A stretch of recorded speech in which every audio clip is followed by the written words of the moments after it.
mas eu vou pedir vênia à maioria que se formou, porque não vislumbro essa inconstitucionalidade. Acho que a lei é ruim, mas eu, primeiro, acho que o Supremo tem maus antecedentes na interferência em questões eleitorais. Acho que fizemos mal na questão da cláusula de barreira, quando foi julgada na ocasião, com a devida vênia de quem pensa diferente, e acho que estimulamos a multiplicação partidária quando interferimos na fidelidade partidária. Portanto, vejo com muita cautela a declaração de inconstitucionalidade, que já vai ser feita, mas ainda assim gostaria de ter essa declaração de princípio, de que acho que muitas vezes não se avalia a implicação sistêmica desse tipo de interferência. E há um ponto que o ministro o ministro Alexandre destacou, e que eu acho importante, é que se eu achasse que a lei é absurda, questões absurdas exigem soluções particulares. Mas eu não acho que a lei seja absurda, eu só acho que ela não é boa. Por que eu acho que ela não é absurda? Porque nós aceitamos como constitucional a primeira fase, que estabelece 100% do quociente eleitoral e 10% de votação mínima. Depois, quando distribui a primeira leva de sobras, nós consideramos constitucional 80% do quociente eleitoral e 20% de votação mínima. E aí, adotou-se um critério muito próximo na terceira fase, na distribuição das sobras, exigir 80%. Pode não ser a melhor solução, até acho que não é. Mas eu tenho dificuldade de achar que é inconstitucional aquilo que 2 vezes nós consideramos inconstitucional, pela terceira vez está fazendo a mesma coisa e a gente tem um entendimento diverso. De modo que, e eu considero, embora não goste da norma, ela tem uma implicação relevante.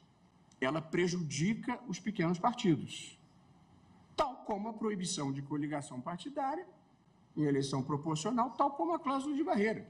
Ou seja, o legislador brasileiro quis dificultar mesmo a formação e a sobrevivência de partidos pequenos, de modo que é possível não gostar da norma, mas com todo respeito, e eu não estou considerando os interesses em jogo na mesa, que eu sei que são muitos, mas fazendo uma decisão puramente de princípio.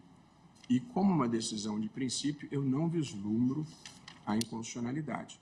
Porém, e aqui de novo com todas as vênias, se prevalecer, como já prevaleceu, a tese da inconstitucionalidade, aí me parece que claramente nós estamos interferindo no processo eleitoral, porque remover um candidato já investido no cargo, e, portanto, eleito e considerado eleito e diplomado, evidentemente que eu acho que isso é uma interferência com o processo eleitoral. O artigo 16 diz: a lei que alterar o processo eleitoral entrará em vigor na data da sua aplicação, não se aplicando à eleição que ocorra até 1 ano da data da sua vigência.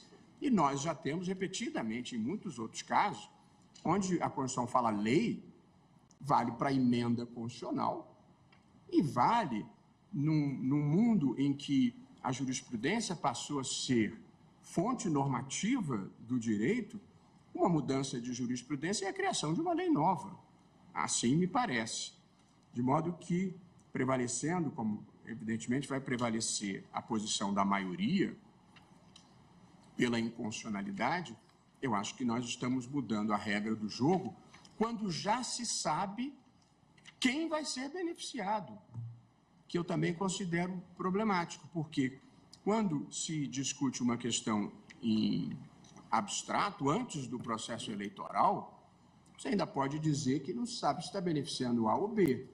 Mas depois que os nomes já estão definidos, já se sabe quem perde e quem ganha, eu acho que essa é uma interferência no processo eleitoral. Não me é indiferente o fato de que candidatos mais votados serão preteridos em favor de candidatos menos votados. Mas essa é a lógica do sistema proporcional. Eu preciso dizer que eu não gosto do sistema proporcional em lista aberta.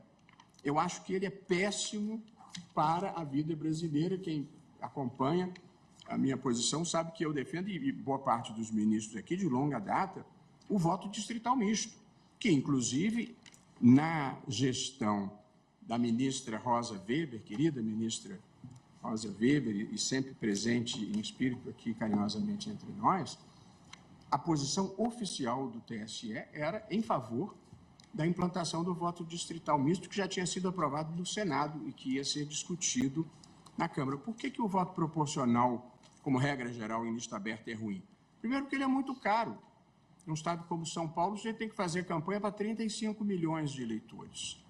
Segundo lugar, ele tem baixíssima representatividade. O eleitor não sabe quem o representa. Esse é um dos grandes problemas do sistema político brasileiro, porque o eleitor vota no candidato que ele escolhe, mas o voto vai para o partido.